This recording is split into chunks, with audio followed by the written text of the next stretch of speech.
Conjunctivitis, जिसे आम अल्फाज में हम आशुब चश्म भी बोलते हैं, इसमें क्या होता है कि पानी आंखों से आना शुरू हो जाता है और बहुत ज़्यादा ख़ारिश होती है।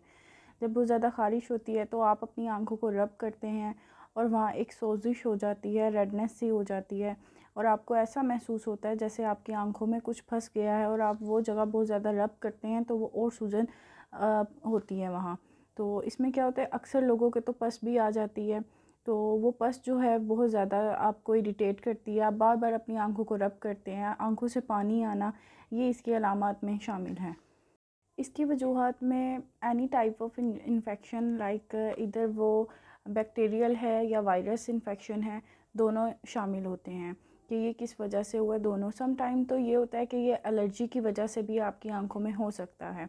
एलर्जी की वजह से कंजक्टिवाइटिस का होना मतलब कि लाइक आपको किसी डस्ट पार्टिकल से या किसी भी चीज़ से एलर्जी होती है तो ये उन दिनों में भी हो जाता है। लाइक सम टाइम जब गंदम की कटाई का वक्त होता है तो अक्सर लोगों को वो डस्ट पार्टिकल जब आंखों में जाते हैं तो उससे एलर्जी होती है और वो भी ये चीज़ कॉज़ करती है।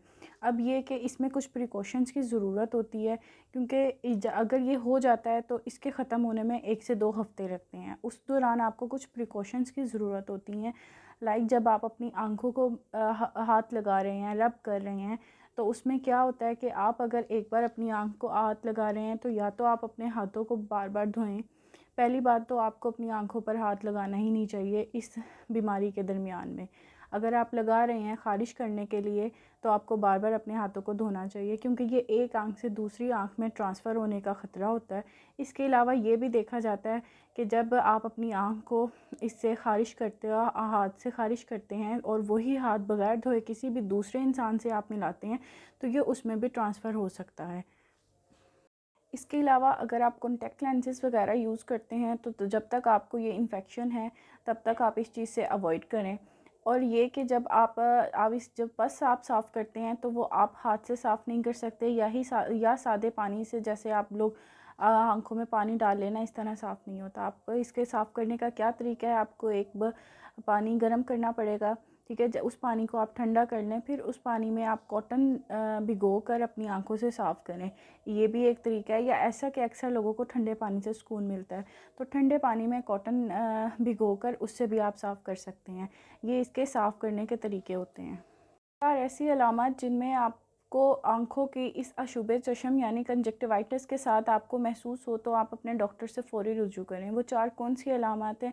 जैसे आपको जो है लाइट से मसला आता है यानी फ़ोटो सेंसिटिविटी होती है, या आपके देखने में मसला आता है, या वो बच्चे जो 28 दिन से कम के हैं, नौज़ायदा बच्चे, उनको ये मसला होता है, तो आप फ़ौरी तौर पर अपने डॉक्टर से रुजू करें और डॉक्टर को चेकअप करवाएँ।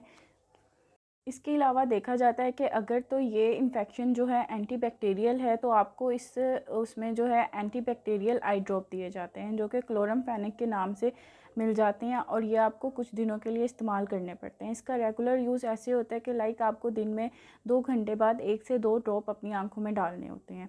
या ये कि अगर ये जो बीमारी है ये एंटी एलर्जी है तो इस कंडीशन में आपको एंटी हिस्टामिन आई ड्रॉप्स दिए जाते हैं जो कि किसी भी फार्मेसी से आपको विदाउट एनी प्रेस्क्रिप्शन दस्तयाब हो जाते हैं। लेकिन अगर आपको डस्ट पार्टिकल से एलर्जी होती है तो जिन दिनों में डस्ट पार्टिकल्स बहुत ज़्यादा होते हैं उन दिनों में आपको इस चीज़ से अवॉइड रखना होता है अपने आप को, ताकि आप इस इन्फेक्शन से बचे रहें। और मेरी ये वीडियो आपको पसंद आई है तो ज़्यादा से ज़्यादा दूसरे लोगों के साथ शेयर करें और मेरे चैनल को लाइक एंड सब्सक्राइब करें।